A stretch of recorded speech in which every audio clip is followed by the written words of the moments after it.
You're watching News 24 Live. Welcome to our Thursday Super Rugby preview and prediction show with our Super Rugby panel from Sport 24, editor Garen Lamley and chief writer Rob Howing.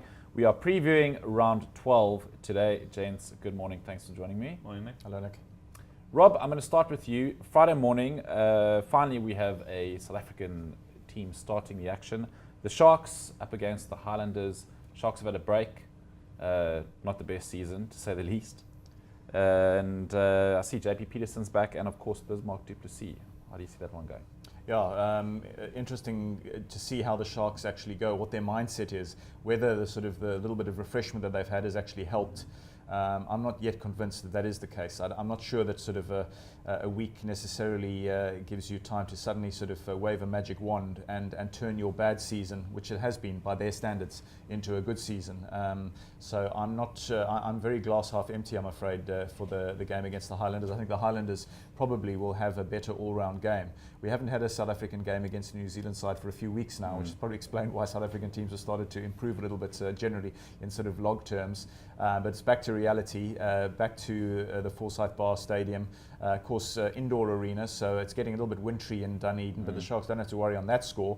They'll quite like the fact that there'll be a fairly temperate vibe in the stadium.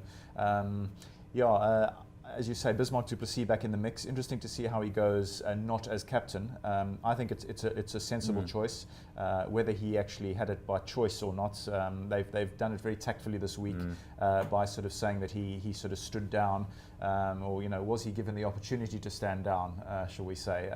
But I think it's the right thing that he goes back to just plying his trade and trying to become the world's best hooker again, because he's fallen off the radar a bit in playing terms. So he's going to be a very key player for the Sharks if they're going to pull off an upset. I just think, though, looking at those teams on paper, the Highlanders backline especially, we know that Mr. Fekitoa has a bit of a liking for playing against the Sharks, scored a couple of wonderful tries against them last season. They've got both Ben Smith and Aaron Smith back in the ranks. So although not completely discounting the Sharks, I've got the Highlanders as reasonably clear winners, maybe by as many as 7 to 9 points. Okay. Garen, next up on Friday, a massive Aussie derby, the Brumbies versus the Waratahs, and everyone's talking about Hooper going up against Pocock. Right. No, certainly that's the head-to-head matchup to look out for. Both playing some really, really good rugby. Pocock obviously been out with an injury for a while now. He scored a hat-trick last weekend, so that's certainly something to look at, certainly for the Wallabies later in the year, who's going to start for them. So obviously, but again, outside of those two players, two fantastic teams.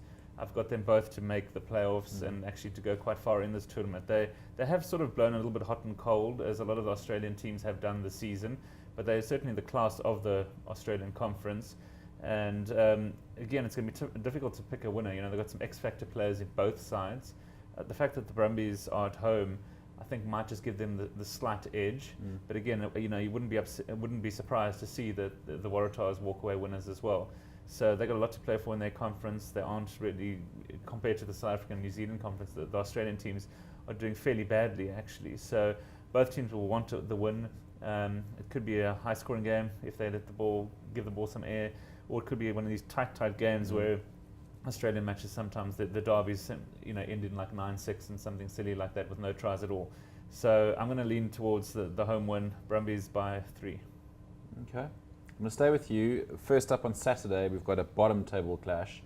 I suppose you can call it, between the Blues and the Force. How do you see that one going? Yeah, in contrast to the match we just talked about, you've got the bottom dwellers in the New Zealand and Australian Conference going head to head. The Blues, it's a strange team. They've got some really good players on paper when you look at their team. Not a bad side at all. They've lost a lot of games this year, but by 7 or fewer points. They picked up a number of bonus points, just haven't been able to get across the line for the victory. The Force team, fairly average this year. Disappointed a lot of their fans. Lost a number of games. I'm not sure how many on the trot it is now. It might be up to 8, somewhere around there. And I see them going down against the Blues as well. The Blues team, I think, is just too good, certainly at home, with the crowd behind them. John Kirwan giving them a rollicking. I see them walking away winners, moving off the bottom tier, second last spot on the log, up the table as high as they can perhaps go.